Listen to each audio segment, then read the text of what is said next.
اچھا بھلا دین کا لبادہ اڑا ہے، بڑے مذہبی ہیں، حاجی صاحب ہیں، نمازی صاحب ہیں، فلانے صاحب ہیں، بدتمیز ہیں، بد اخلاق ہیں، تلخ رویہ ہے، سارے کپڑے مذہب کے پہنے، لیکن ان کا رویہ، ان کا لب و لہجہ وہ توہین آمیز ہے۔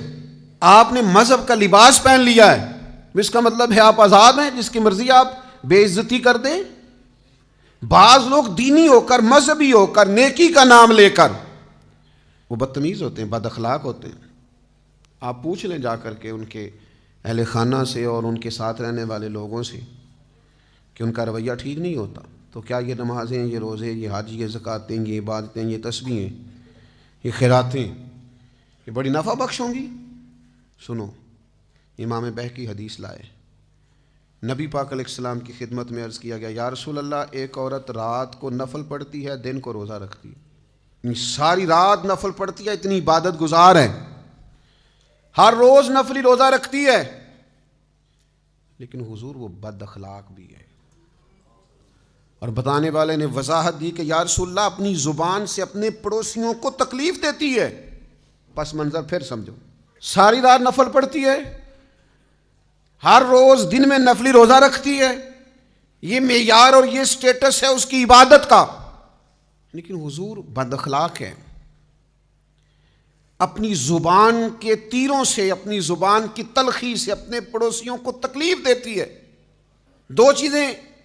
آ گئی نا مقابل، یعنی نفل بھی ہیں اس کے پاس اور صدقات و خیرات بھی ہیں، اور ڈیلی کی بنیاد پر ہیں، اعمال حسنہ کا، نیکی کا، نوافل کا، کثرت خیرات کا ذخیرہ موجود ہے، لیکن اس کے ساتھ دو باتیں یہ ہیں کہ بد اخلاق ہے، زبان سے تکلیف دیتی ہے۔ اب ان دو باتوں کو سامنے رکھ کے رزلٹ بیان کرنا ہے مدینے والے محبوب نے، نبی کریم صلی اللہ تعالی علیہ وسلم نے۔ یا رسول اللہ صلی اللہ تعالی علیہ وسلم، آپ نتیجہ بیان فرمائیے کیا ہے؟ تو کوئی دیر نہیں کی میرے محبوب نے، حضور فرمانے لگے، وہ عورت جہنمیوں میں سے ہے، دوزخیوں میں سے ہے یہ بی بی، ساری رات نفل پڑھے پھر بھی، سارا دن روزہ رکھے پھر بھی، حاجی ہو، نمازی ہو، عبادت گزار ہو، داڑھی والا ہو، پگڑی والا ہو، فلانی جماعت کا، فلانے کا نمائندہ، فلاں فلاں فلاں، کچھ بھی ہو، میرے کریم نے فرمایا اگر بد اخلاق اور بدتمیز ہے تو دوزخیوں میں سے ہے۔ اس کا کیا مطلب ہوا؟ آپ توہین آمیز رویہ اختیار کریں، لوگ آپ کے شر سے پناہ مانگتے پھریں، سب کچھ ہے، اخلاق نہیں ہے۔ اگر آپ کے پاس اخلاق نہیں ہے تو آپ کے پاس کچھ نہیں ہے، آپ بیکار آدمی ہیں، آپ خالی آدمی ہیں، اس لیے کہ ہم اس رسول کے ماننے والے ہیں جن کا رب کہتا ہے وَإِنَّكَ لَعَلَىٰ خُلُقٍ عَظِيمٍ۔